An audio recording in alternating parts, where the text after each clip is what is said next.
Gusto mo rin magtatalon sa tuwa, yung anak mo, mga idol, ibili mo siya ng ganito. Itong Colsey, napakalupit. Tignan mo, napakaganda. Tapos napakagaan.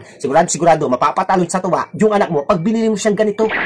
Tignan mo tong Colsey, mga idol, napakalambot at napakaganda ng mga, design. Hindi katulad kasi ng mga nabibili natin, mga idol. Bukod sa matigas na, mga idol, wala pang ka-design, wala pang kay ganda-ganda.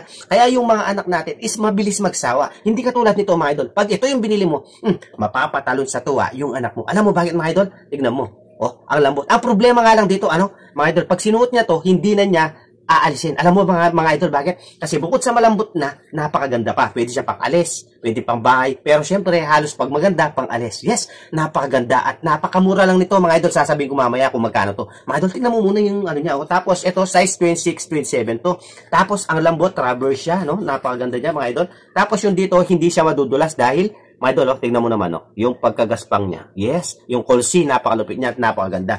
Talagang didesign to na pang summer para pag sinuot sa dagat, sinuot sa resort, mga idol, hindi siya madudulas. At napakaganda bang tingnan. Siyempre, bilang magulang, di ba? Once na paporma tinitignan yung anak natin is parang maporma na rin tayo. Hindi natin kailangan maging maporma. Ang importante yung anak natin. Okay, mga idol, dating 300 plus to. Yes, ngayon, nasa 120.